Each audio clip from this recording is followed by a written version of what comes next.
Assalamualaikum warahmatullahi wabarakatuh. Perkenalkan, nama saya Yuni Kartika, NIM 19112400162 dari kelas 2E Prodi PGMI dengan dosen pengampu Fitriana Sofia Monisa MSI.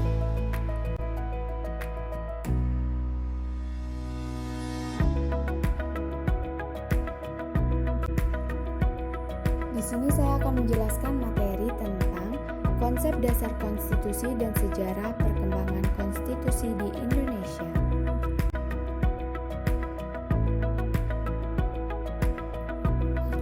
Materi pembahasan yang akan saya jelaskan yang pertama ada pengertian konstitusi, yang kedua arti penting konstitusi dalam kehidupan bernegara, yang ketiga nilai-nilai dari konstitusi, yang keempat sifat-sifat dari konstitusi, yang kelima jenis-jenis konstitusi, yang keenam perubahan konstitusi, yang ketujuh perkembangan konstitusi di Indonesia, yang kedelapan Undang-Undang Dasar Republik Indonesia.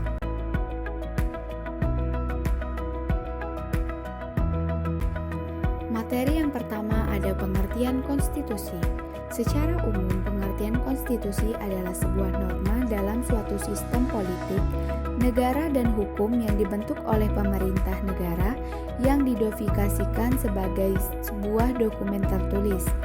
Dan menurut para ahli, seorang ahli bernama A.C. Wade, konstitusi merupakan naskah yang memaparkan kerangka dan tugas pokok dari badan pemerintahan suatu negara dan menentukan pokok-pokok cara kerja badan tersebut. Dan menurut ahli Herman Hiller, membagi konstitusi menjadi 3 pengertian, yaitu konstitusi bersifat politik, sosiologis yang mencerminkan kehidupan politik masyarakat.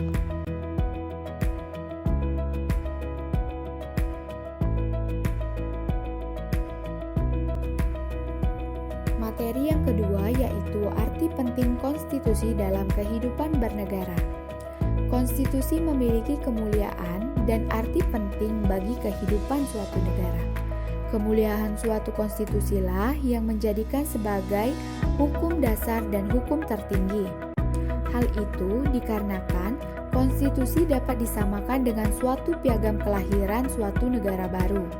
Konstitusi dapat disamakan dengan suatu piagam kelahiran suatu negara baru tidak akan terbentuk negara.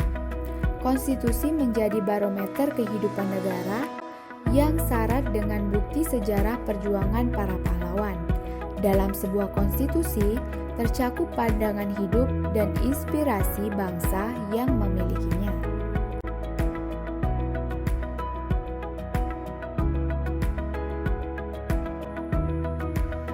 Di materi yang ketiga ada nilai-nilai dari konstitusi.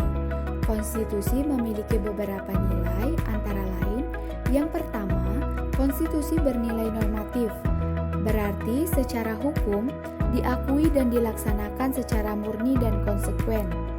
Yang kedua, konstitusi bernilai nominal, secara hukum konstitusi diakui kedudukannya sebagai konstitusi negara. Yang ketiga, konstitusi bernilai simpati, secara yudiris diakui dan tidak operasional. Konstitusi dikesampingkan oleh kebijakan lain. Di materi keempat ada sifat konstitusi. Jadi, konstitusi memiliki 3 sifat antara lain. Yang pertama, formil dan material. Formil berarti tertulis. Material dilihat dari segi isinya, berisikan hal-hal bersifat dasar pokok bagi rakyat dan negara. Yang kedua, konstitusi bersifat fleksibel dan rigid. Kalau rigid berarti kaku, sulit untuk mengadakan perubahan sebagaimana disebutkan oleh K.C. Weir menurut James Bryce. Ciri fleksibel yang pertama elastis dan yang kedua diumumkan dan diubah sama dengan undang-undang. Yang ketiga, sifat konstitusi yaitu tertulis dan tidak tertulis. Materi yang kelima yaitu macam-macam atau jenis konstitusi. Jenis konstitusi yang pertama, konstitusi fleksibel, yang kedua, konstitusi konstitusi kaku, yang ketiga, konstitusi tertulis, yang keempat, konstitusi tidak tertulis, yang kelima, konstitusi unitaris, yang keenam, konstitusi federalis, yang ketujuh, konstitusi konfederasi.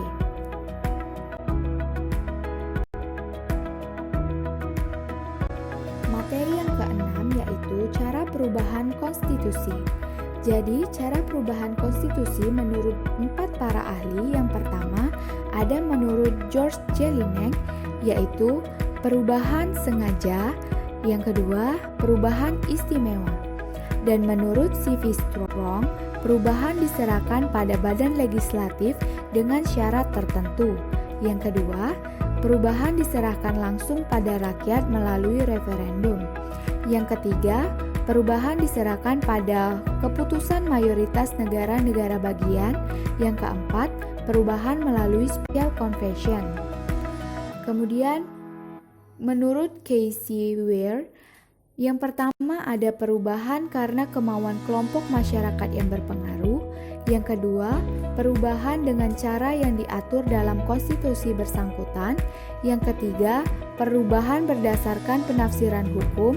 Yang keempat, perubahan berdasarkan kebiasaan ketatanegaraan.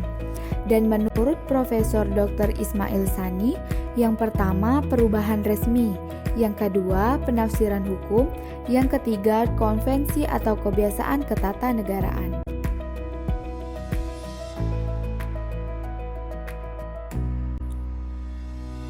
Dan materi yang ketujuh yaitu perkembangan konstitusi di Indonesia. Para pendiri Negara Kesatuan Republik Indonesia telah sepakat untuk menyusun sebuah undang-undang dasar sebagai konstitusi tertulis dengan segala arti dan fungsinya.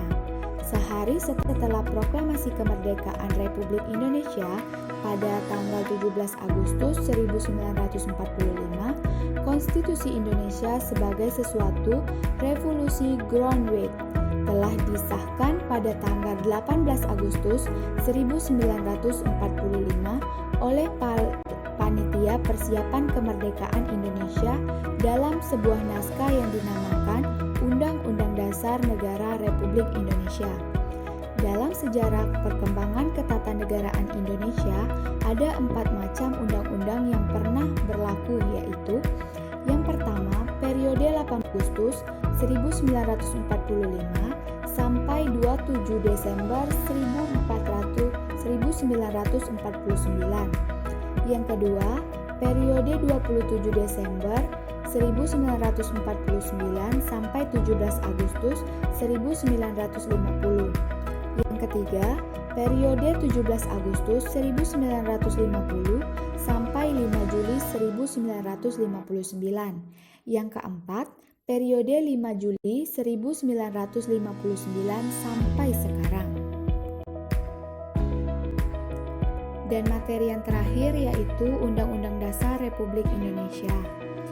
Dan bisa kalian baca dan bisa kalian lihat isi dari Undang-Undang Dasar Negara Republik Indonesia tahun 1945 yang biasa kita dengarkan dan yang biasa kita lihat pada hari Senin, dan itu adalah isi dari Undang-Undang Dasar Republik Indonesia.